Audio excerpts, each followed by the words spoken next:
Nasr Hariri said the opposition was going to Geneva on Tuesday to hold direct talks and was ready to discuss everything on the negotiating table. The UN will be trying to revitalize its flagging Syria peace process, buoyed by the prospect of hosting a unified opposition delegation in Geneva for the first time. The UN brokered talks to end the war that has killed more than 340,000 people since 2011 have achieved little through 7 previous rounds, leaving them overshadowed by separate diplomatic pushes led by Russia, Turkey, and Iran. UN mediator Staffan de Mistura, who describes himself as a chronic optimist and highlights incremental progress where others see stalemate, has voiced hope that this 8th round will mark the first real negotiation. For that to happen, rival sides will need to overcome the hurdle that has derailed past discussions, the fate of Syrian President Bashar al-Assad. De Mistura, typically a cautious diplomat, has bluntly told the main opposition High Negotiations Committee that its demand for Assad's ouster may no longer be tenable. In September, he said the HNC needed to be realistic and realized they didn't win the war. Those comments infuriated the opposition. But the UN envoy's position is supported by facts on the ground. Backed by Russian military support, Assad's government has regained control of more than half the country, while the rest remains carved up between rebel factions, jihadists and Kurdish forces. The announcement of Hariri's selection as chief negotiator came at a summit in Riyadh where, a day before, the opposition stuck by its demand that Assad play no role in an interim period, despite speculation that it could soften its stance because of the Syrian president's battlefield strength. The opposition groups met to seek a unified position ahead of Geneva.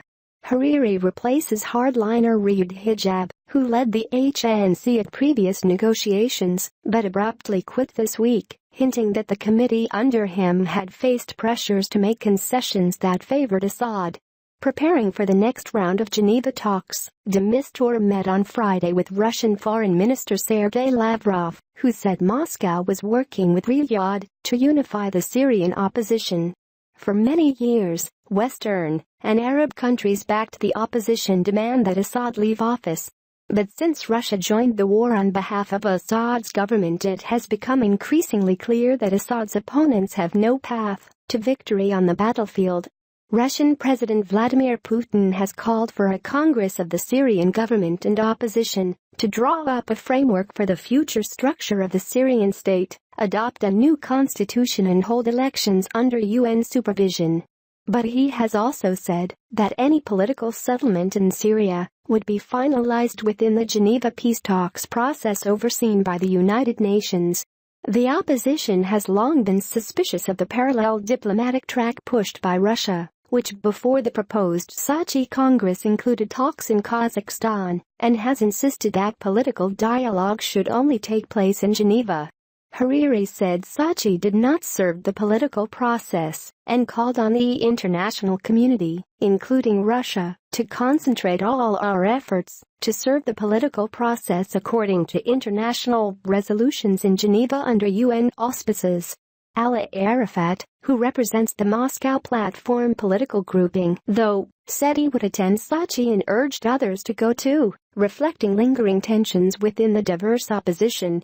Saudi Foreign Minister Adel Jubair, who opened the summit on Wednesday pledging his country's support for unifying the opposition, praised the creation of one negotiating team that represents everyone. Asked if there was any change in position towards Assad's future, he told reporters that Riyadh continued to support a settlement based on the UN-backed process at Geneva. "We support the positions of the Syrian opposition. We have from the beginning, and we will continue to do so," he said. Syria's 6-year-old civil war has forced millions to flee in the worst refugee crisis since World War II.